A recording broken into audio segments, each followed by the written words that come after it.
Yo, what it do, brothers? Yeah, now tuned in all that rah-rah with your Hebrew brother Milo Judah. What's going on, brothers? So, brothers, there is a saying that everything is not for everyone. Just because you are good at something does not mean that you are qualified to teach it. And I know that sounds crazy, but that's just the truth. Right? Or just because something works out in someone else's benefit does not mean that that is necessarily going to work out for you and your benefit. Even the scriptures tell you in the book of Sirach, chapter 37, chapter 37, verse 27, it says, "My son, prove thy soul and thy life, and see what is evil for it, and give not that unto it."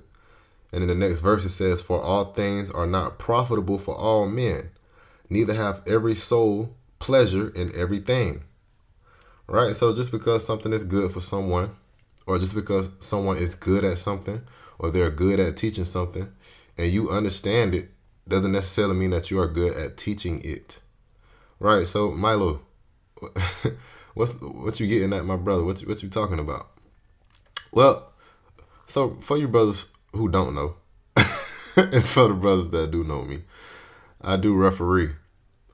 Right? So a lot of times when you are on, when you're a line judge or you're a white hat or you're an umpire, whatever the case may be, when you're on the field and you hear the way coaches talk to these children, a lot of times you realize a lot of these dudes don't know football.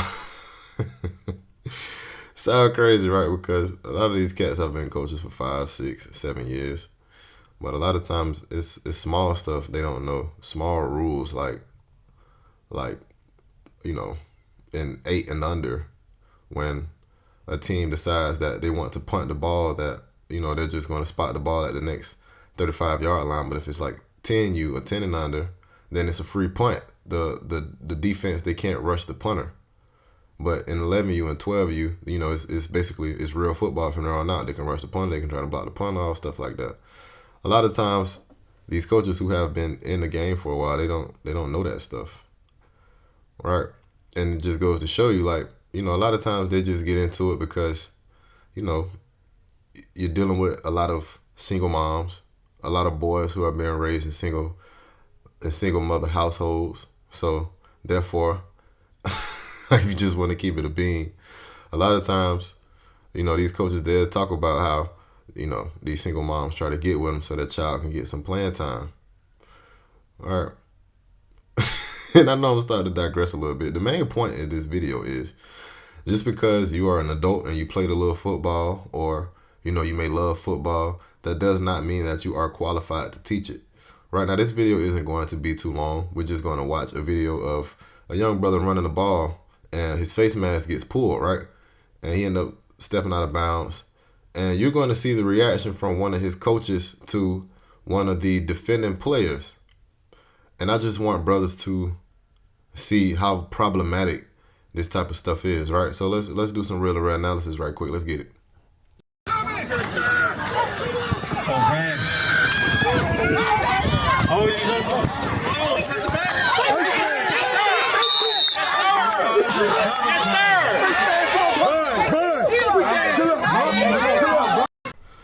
Yeah, so brothers, that's the issue. I don't know if you can necessarily make out what he said, but he called the young brother a bitch nigga. Right now, clearly, the young boy's face mask got grabbed, but that's a part of football. Dudes get their face mask grabbed in the NFL. They get their face mask grabbed in college. They get their face mask grabbed in high school, in middle school, in Pop Warner. It's going to happen. It's a part of the game. It's going to happen. Right now, what's not supposed to be a part of the game is this man stepping to this child violently and calling him a bitch nigga, when in reality, the dude he stepped to didn't even grab that boy's face mask. Now, on top of that, they got the penalty. The referee threw his flag. But he was supposed to throw another flag, because when that coach stepped to that child and called him out of his name, he was immediately supposed to be ejected, and they were supposed to get a 15-yard penalty. Right now, those penalties were supposed to offset because of the face mask and the coach talking to that child the way he talked to him, but he is supposed to be ejected immediately. That referee has to get control of his sideline. It's no way that an adult is supposed to be talking to a child like that because he made a mistake. If you want to say he tried to hit the boy late, fine. But even still, I would say that, his momentum drove him to that. But if you want to give him the benefit of the doubt, I don't have an issue with that. But what you cannot do as a grown man is step to a child like that. Right? Brothers have to get control of their emotions. Right? Because if you're stepping to a child like that, then you're giving the rest of the children on your team the okay to step to other children like that. Now, what ensues on that after that is it's a brawl. Period. Now, I'm not saying a brawl happened after that incident or in this game, but you're giving your children the okay to do it. And with the referee not ejecting that coach, he's giving that coach the okay to step to another child like that. Now he did tell him to step back, but that's not enough. That's not enough, man. Another thing is the caption on this video says, "Dad was not having it." Brothers.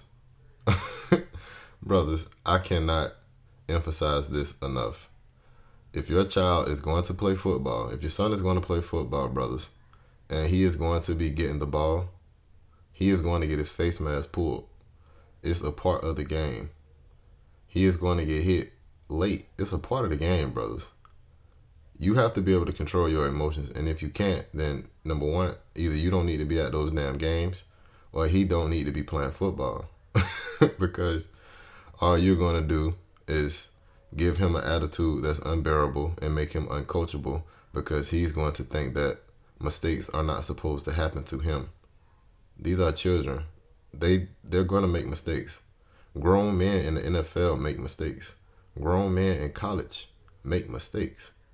It's going to happen in Pop Warner, or youth football, I should say, because I don't know if this is a Pop Warner league, but even still, man.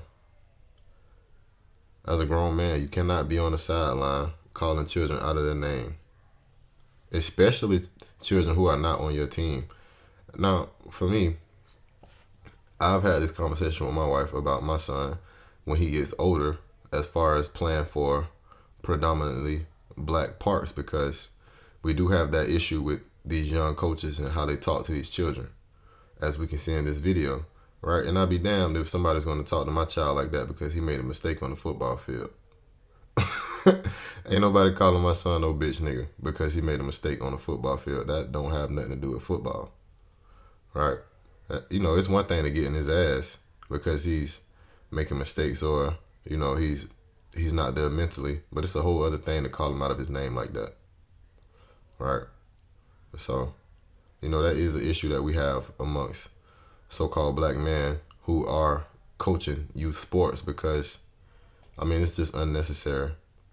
And honestly, it's a lot of mama's boys coaching, right? So, they were never necessarily taught how to take their frustrations out. And children are going to frustrate you. Don't get it twisted. Because a lot of times it's like, why the hell did you do that, man? Children are going to frustrate you, but that don't give you no right or authority to talk to children like that. You shouldn't even be talking to your child like that, let alone other children. Right? Now, brothers are going to say, I can talk to my child the way I want to. That's my child. I know what he needs. And you're right. You can talk to your child the way you want to. You do know what he needs. But even still, what benefit does your child get out of you calling him a bitch nigga? Real talk. If you say that to another grown man, then you should be prepared for a fight. You should be prepared for fisticuffs. Right? So if you say that to a child, then obviously you know that you're saying something offensive to him. So even in the video, man, you heard whoever was recording say, "Vaughn, chill." Because, bro, you doing too damn much. You doing too much. So-called black man, we have to get control of our emotions. If we are going to let our children play sports, then we have to understand that mistakes are going to be made, and there are possibilities of them getting injured due to those mistakes. You have to be willing to accept all of that if you're going to let your child play a violent sport. But, brothers, that's pretty much it. Like I said, this video isn't going to be too long. That's all that real and rare analysis. Brothers, get your goddamn emotions in check. Yo.